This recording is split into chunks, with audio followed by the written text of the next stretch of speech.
Activa Scorpio है ना।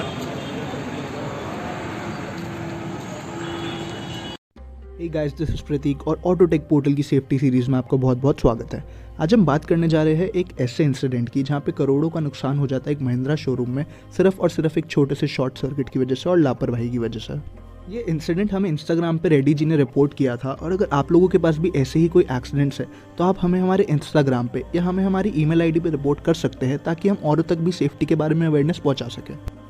29 अप्रैल हरबंस नगर AVC Motors सुबह 5:30 बजे भटिंडा का ये इंसिडेंट है। जिस टाइम शोरूम पे कोई नहीं होता उस टाइम शोरूम में एक आग भड़कती है शॉर्ट सर्किट की वजह से और देखते ही देखते ये आग लपटे पकड़ लेती है और पूरा का पूरा शोरूम जल उठता है।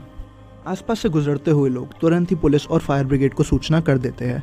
अब टोटल 20 फायर टेंडर्स और टोटल 3 घंटे लग जाते हैं इस आग को कंट्रोल करने के लिए। इतनी भयंकर आग थी, जैसा कि आप देख ही सकते हैं। महिंद्रा थार, महिंद्रा स्कॉर्पियो और कई ऐसी गाड़ियां जल जाती है, कम्प्लीटली ख़त्म, टोटल लॉस। अब इस इंसिडेंट में 100 से ज़्यादा गाड़ियां इन्वॉल्व थी, जिसमें मैक्सिमम नंबर ऑफ गाड़ियां शोरूम की थी और कुछ गाड़ियां कस्टमर्स की थी जो वापस आई हुई थी सर्विस या रिपेयर वगैरह के लिए। जो एस्टिमेटेड नुकसान है इस इंसिडेंट का लगभग 10 से लेकर 20 करोड़ के बीच का बताया जा रहा है। बाकी आपको क्या लगता है कितना नुकसान हुआ होगा, हमें नीचे कमेंट सेक्शन में ज़रूर बताइए। अब कहानी यही ख़त्म नहीं होती है। जो इस शोरूम के ओनर है और उनकी जो पूरी फैमिली है वो इस टाइम सब कोविड पॉजिटिव है और सारे हॉस्पिटल में एडमिट है। और इतनी बुरी कंडीशन में होने के बाद इतना भारी नुकसान होना, आप सोच ही सकते हैं उनके दिल पे क्या गुजर रही होगी। बस पूरे इंसिडेंट के पीछे जो वजह बताई जा रही है वो बताई जा रही है शॉर्ट सर्किट। अब एक छोटा सा शॉर्ट सर्किट इतना भारी नुकसान कर सकता है। जब हमें पता है कि एक आग पूरी बिल्डिंग को तबाह कर सकती है तो प्रॉपर सेफ्टी रिक्वायरमेंट्स क्यों नहीं फुलफिल्ड थे? एक गार्ड क्यों नहीं था इतनी महंगी बिल्डिंग को गार्ड करने के लिए? अगर वहाँ पे कोई गार्ड होता या वहाँ पे एक भी बंदा अवेलेबल होता तो शायद ये इतना बड़ा इंसिडेंट ना होता। और अगर उस टाइम पे वहाँ पे कोई बंदा अवेलेबल था, सुबह 5:30 बजे का टाइम था, तो वो डेफिनेटली सो रहा था और एक कतई उसकी बहुत ज़्यादा लापरवाही है और उसकी लापरवाही की वजह से इतना बड़ा नुकसान हो गया।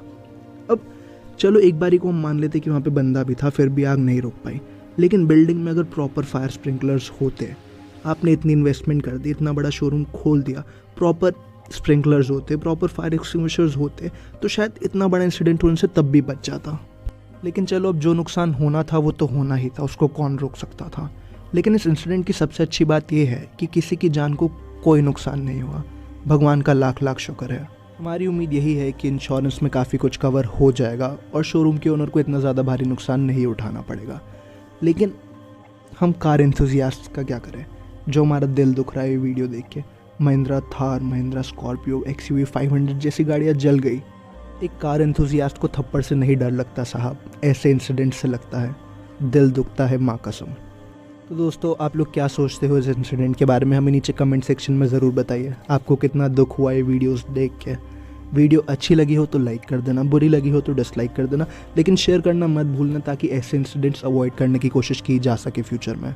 और आपको क्या लगता है ये इंसिडेंट अवॉइडेबल था या नहीं था? अगर अवॉइडेबल था तो कैसे था?